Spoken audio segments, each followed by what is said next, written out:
Welcome to the next episode of WaterparkRanger's Let's Play Pikmin. In the last episode, we returned to the distant spring to just try and get the last couple of ship parts there. And in this episode, we're getting literally the last ship part in the distant spring, and it takes a little bit longer to get, mainly because I guess I'm not so good at getting this part. So let's just see how I do. Now, the basic idea is you want to split your blues up into a couple of different groups. The first one you have to try and get, I'd say 30, to be on the safe side, 30 blues, and throw them onto this weird mossy platform thing, which is kind of difficult because it's actually sort of high up, and you'll have a better chance, I suppose, of getting them if you run and toss them. Then they'll go a little bit further. It's just not that easy to do. As you can see, it's kind of slippery and high, and I'm not having too much luck with it.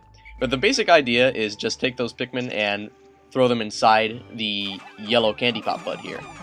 Technically, it's called a golden candy pop bud, but this will make it easier to remember, because we don't really have any golden Pikmin, do we? And we want to have all these blues turn into yellows, and I don't mean all of them, like, have 30 of them turn into yellows. That's basically why you want to have them thrown up here. Geez, this puzzle's kind of complicated to explain, even though it's really not that complicated. But for Pikmin, it's pretty complicated, because Pikmin really hardly has any puzzles to speak of. This is like the biggest puzzle in the first game, and coincidentally, in the second one, the biggest puzzle in that is also found in a watery area like this one. Pretty amazing how so many of these puzzles in watery areas actually don't involve water, which is like a godsend to people who hate the water temple. If you don't know what that is, look it up. It's probably like a meme or something by this point. So we're just plucking all these yellows. You want to be kind of careful with them because there's not too much space to walk on this platform, and I need to remind you that yellows actually can't swim. Now, the idea here is to try and get them to the safe sandy area, though it's a little bit tough because there's that gap of water. But the good thing is, if you have blues dismissed down there, so they're standing like they're glowing, even if they fall, watch, see, the blues actually throw them out of the water like lifeguards, and I don't think it'll save all of them, but it should save most of them. Yeah, it's not going as well as I thought it would, but we're saving quite a few anyway. Wow, we got most of them. We lost 4, though. I think that'll still be enough to carry the ship part.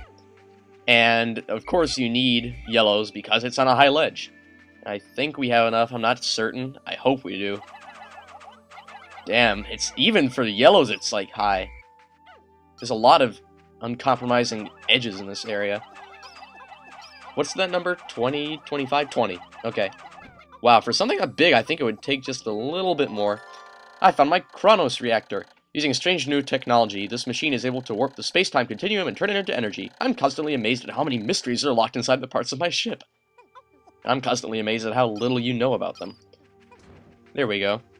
Now, of course, they're like idiots, I think, are going to try and carry it through the water. Of course, Pikmin are always doing, like, the dumbest things, like not carrying parts through water when it would be smart, and trying to carry them through water when it's a really bad idea. So you do need to turn them back into blues. And remember that the Candy Pop Bud always expels the Pikmin in rounds of 10. So since we have 6 left, we'll be able to even out that number if we throw in a couple blues and just speed up the process. And hopefully all should go pretty smoothly. We still have a yellow with us, though. Can we? Yeah, there we go. We'll just throw it in and be done with it. And that'll even out the count if we throw this in to whatever number it needs to be. Now we're done throwing Pikmin into it. And we'll just pull everything we have here. I might as well mention also that although you see a lot of water and stuff behind the terrain, I don't think there's really any way you can actually go back there. As a kid, I always wanted to see what was back there. Pikmin really makes you want to, like, see the whole world. I'm kind of hoping that for whenever Pikmin 3 comes around, and people have been complaining about this too, that in Pikmin 2, they're really not that much of fans of the dungeons. And now, don't get me wrong, I like the dungeons, I like them to stay. But I would kind of wish that they would expand on the overworld areas a little bit more too, so that you could just see more of them. Because they kind of tease you by showing, like, a little bit of stuff behind all these barriers. And I mean, that could be said for so many games.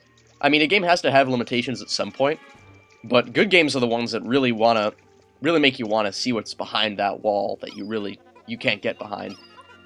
I mean, for example, Ocarina of Time had that whole legacy on, like, is there a Triforce in it? And spoilers, I'd hate to get your hopes down, but there really isn't. But who knows, there could be. Maybe when one person finally discovers it, then people who said there weren't could be proved wrong. So I guess it's sort of like innocent until proven guilty, or guilty until proven innocent. Only having a Triforce really doesn't count as a crime, so this can't be applied. Enough jibber jabber. Let's just wait for that part to get back.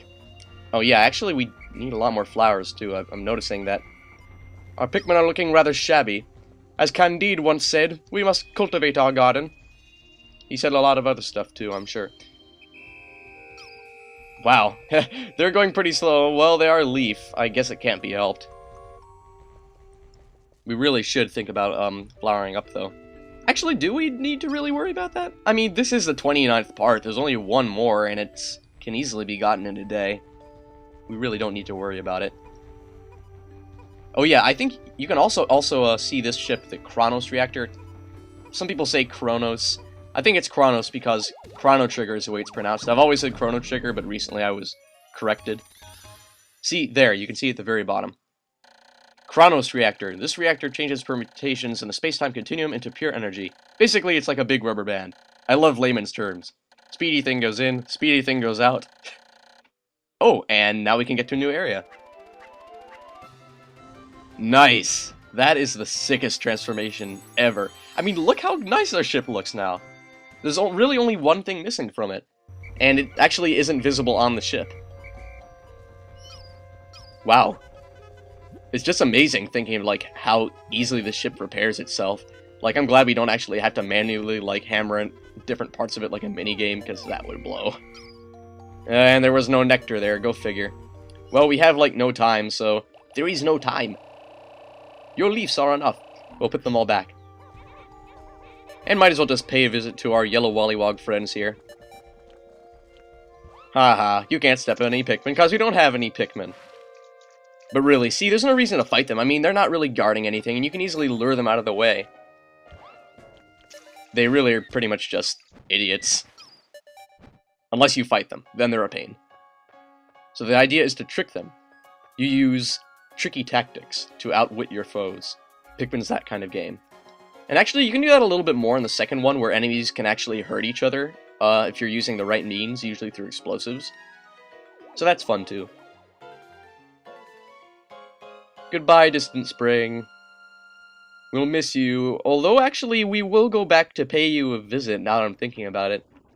I guess I'll explain more just after we read Olimar's daily journal.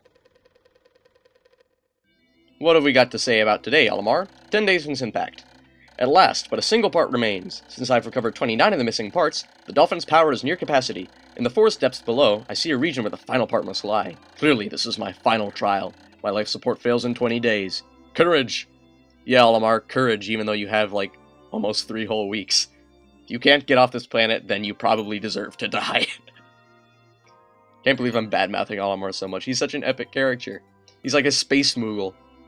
In fact, in Kingdom Hearts, the first time I saw a Moogle, I'd never seen a Moogle before. I thought it was Captain Olimar. Oh, and see, there, it's the final trial. And look, whenever you open the last area, so far in every Pikmin game to date, yeah, a whopping 2, collected with the snitch bugs, and shows a meteor shower when you open the last area, which I always thought was pretty cool. An interesting effect anyway. Well, we will continue with our exploits of the Pikmin planet next episode. See you then.